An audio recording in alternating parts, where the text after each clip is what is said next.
you talk about self-pleasure and self-love, that's more than masturbation, right? I think people's rudimentary understanding is it's just jacking it, which isn't the case. It's a whole wider kind of philosophy. Yeah. Yeah. It's funny. I was just looking at myself today in the mirror and going, oh my God, I love myself. Like, I love my body so much. It's not how I look. Like, I've just got such a sense of what's happening in my body. Like, sometimes I fixate on my lungs and I'll be like, oh, can you even believe there are these two hunker-munkers like in here just like going for it without me doing anything? Like, my autonomic nervous system is just telling them to breathe and my heart's pumping, and like I just was able to walk in here easily. Like, my cute little toes just like were attached to my foot that did that. Like, I wouldn't care how I looked. I've just got such a deep gratitude and love for my body that has just like rippled out. And when people are like, self-love, love yourself, like, oh, it's such a crock of shit, you know, it's this whole rah, rah, rah. Self-love to me is like choosing yourself, you know? It's staying with yourself when you want to abandon in the hard times and just watch Netflix. It's actually doing the work and looking in the mirror and doing mirror work, or like crying or letting yourself feel things. And so self-pleasure goes hand in hand with that. Like, if I've had a real shit day, I know that I can heal through self-pleasure and self-love by staying with myself when I want to escape. And for me, self-pleasure is about the whole body. And so I will actually set up time and space and like light incense and candles and decide and get all of like a few toys out and tools that I'm going to use on myself. And then I start, you know, and it's a full body experience, and it might not even get to the genitals. You know, it's not about, like you say, going for it. It's about tending to what the body actually wants in that moment. And sometimes I just end up there like lying on the floor, like stroking my forehead, you know, like, and that's all I needed was a bit of self-soothing.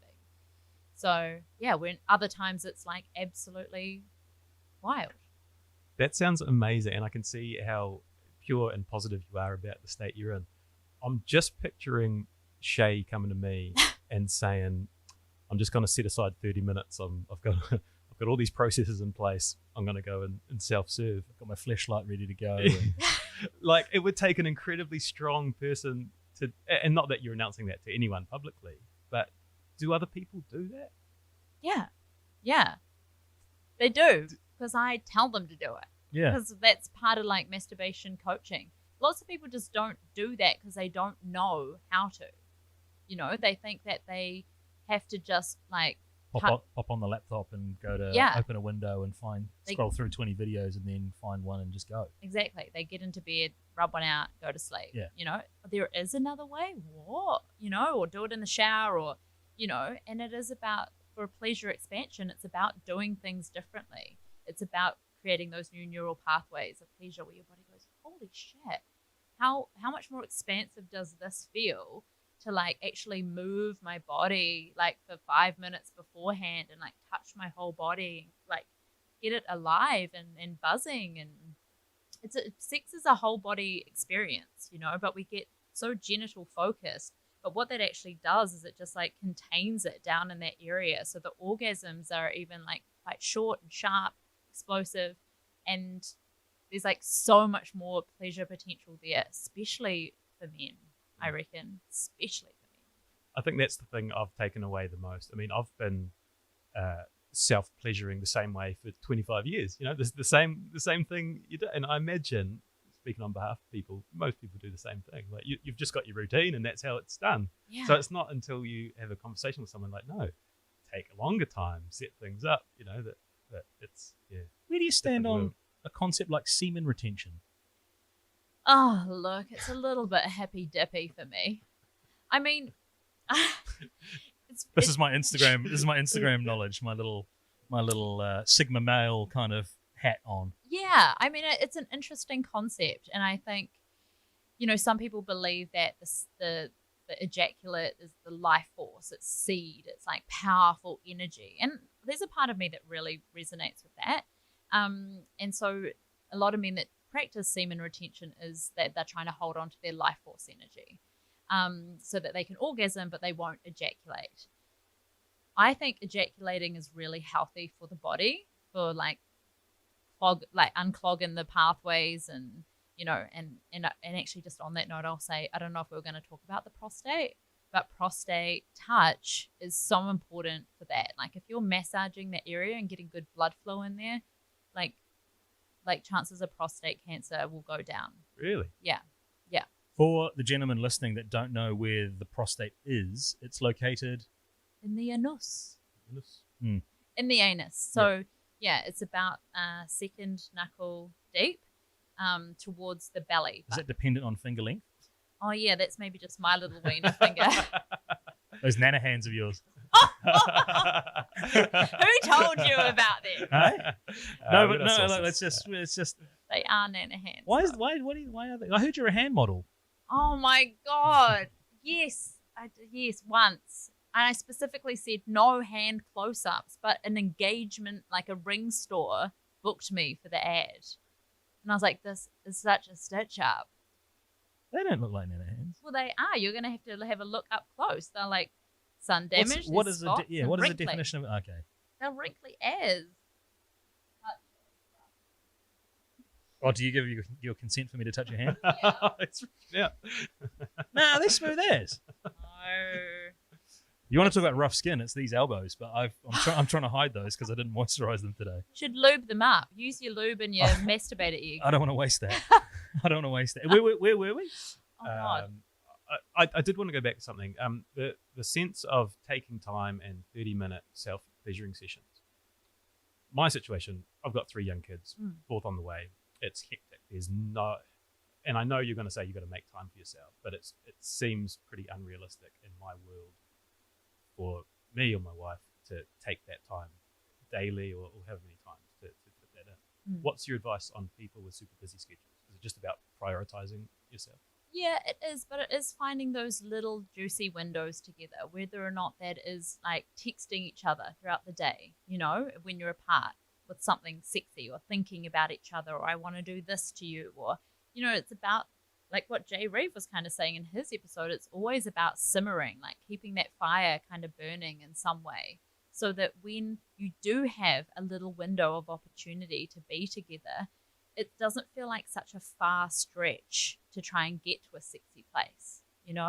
It's always about whatever you can do to kind of keep the fire alive and the connection, little touches, a smooch that goes a little bit longer, or something whispered in the ear. I think like desire, letting your partner know that you're really desired, feels so hot. You're like, oh my god, yes.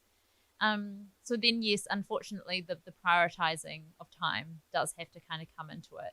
And a lot of people find like scheduling like intimate time together really unsexy, but I'm all about it. Like, we schedule everything else in. We're living in these stupid like lives that we're just meeting and work and everything that has to go into normal day life.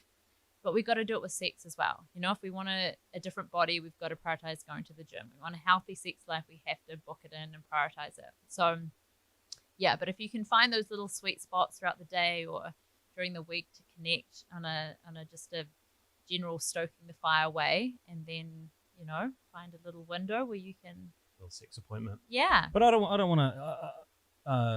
Fuck, I forgot what I was going to say. I don't want to jump in here, but it's also, I guess, important if you do schedule that time not to make it just a transactional appointment, right? Where you're like, okay, fucking Friday 8 o'clock, it's fucking sex time. Like, it doesn't have to be intercourse every time, right? I love that you said that, because that's really important. I think that is what actually turns a lot of people off from scheduling it, because it's like, oh god, but what if I don't actually feel like it then? So then it adds this pressure. So what that like time put aside should be about is like intimately connecting, whether or not that's talking about your feelings or what you really need to get off your chest, whether or not that's a back massage, whether or not that's just like sitting holding each other, or really getting down to business, either or. But it is about just making that time to just be together. And like so many people are like, I'm too tired, and I really get that. And you're like, I just want to watch Netflix.